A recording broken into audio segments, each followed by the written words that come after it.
ఒక స్త్రీ పుట్టింది. స్త్రీ అంటే ఒక శక్తి పుట్టింది. ఇదిగా ఆదిశక్తి అంటే నల్లగా ఉండి 4 చేతులతో ప్రతి కలంగంతో బట్టలు 3వ నేత్రంతో ఆదిశక్తమ్మ అదిగో ఓహంకరములో జన్మాలవుతుంది. పోయింది అలా జన్మాలవ్వగానే ఆ నాటి కాలంలో ఆదిశక్తమ్మకు పాలు లేక ఆదిశక్తిని మాత్రమే ప్రతిందా. ఎంత దగ్గర తల్లి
ఆదిశక్తికి పాలు లేక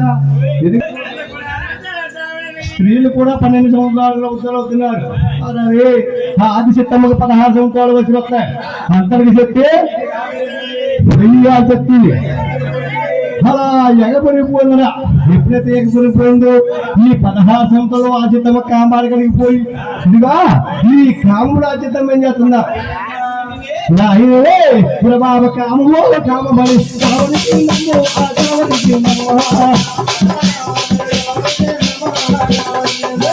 కామాబడి కామాబడి కావాలి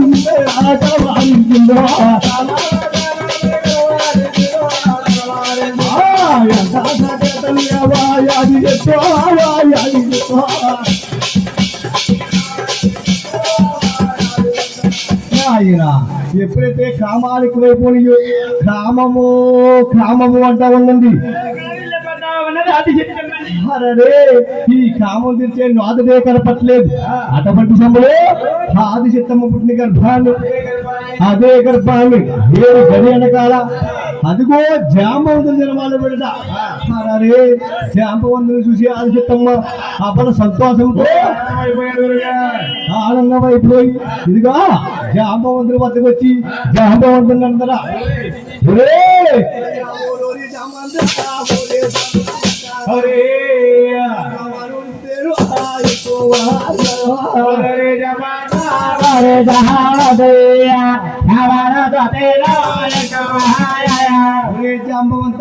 నా కామం చూస్తే ఇదిగా నా కామం తెచ్చవయ్యా అలాగన్నప్పటికీ జాంబవంతుడు అమ్మా నీకంటే 7 గడియలు కలుపుతే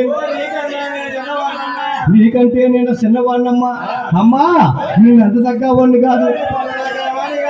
అలాగన్నప్పటికీ ఆదిశక్తి అంటుందా ఒరే జాంబవంత నా కామోదరికే మార్గం చెప్పవయ్యా. ఇదిగా జాంబవంతుడు అంటున్నాడా అమ్మా నువ్వు ఒక 7 గడిల్లో నువ్వు నల్ల కోడి పెట్టగా మారుతావు. చక్కగా గూడు కడతావు. గూడు మీద 3 గుడ్లు పెడతావు. 3వ గుడ్లో 3 బాలు పడతారు. అందులో ఏదో బాలు నడబోయింది. అలా జాంబవంతులు చెప్పగానే ఈ ఆదిశక్తమ్మ నల్ల కోడి పెట్టగా మారుతాది. అటువంటి సమయంలో బాబా గుడి కడదామంటారు. బంధువు కడదామంటే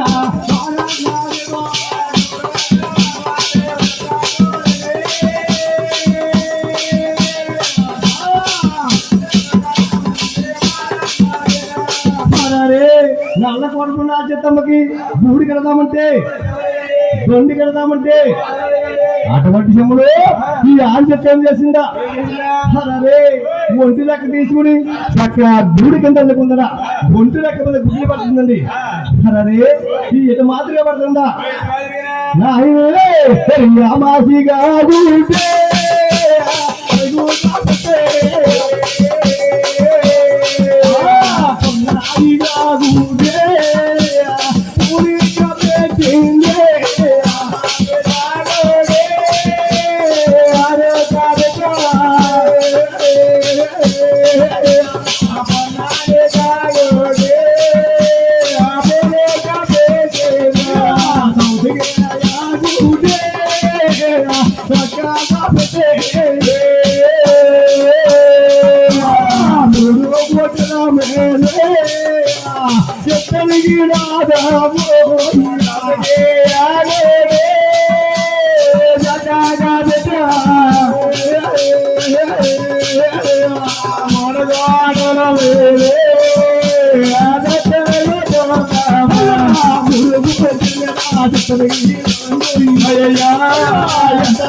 ఇదిగా హమాసు గుడ్డు ఆనికా పెట్టిందండి కొన్నాడు గుడ్డు కోనికా పెట్టిందండి చౌతు గుడ్డు చక్కగా పెట్టిందండి చక్కగా మూడు గుడ్డు జరుగుతా ఉంటారు ఉండగా ఉండగా కొద్ది రోజులుగా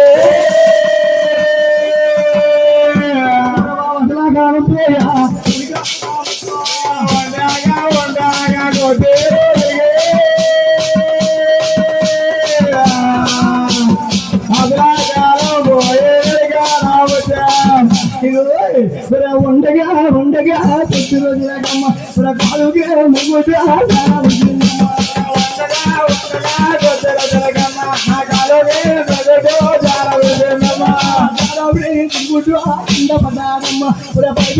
పోయింది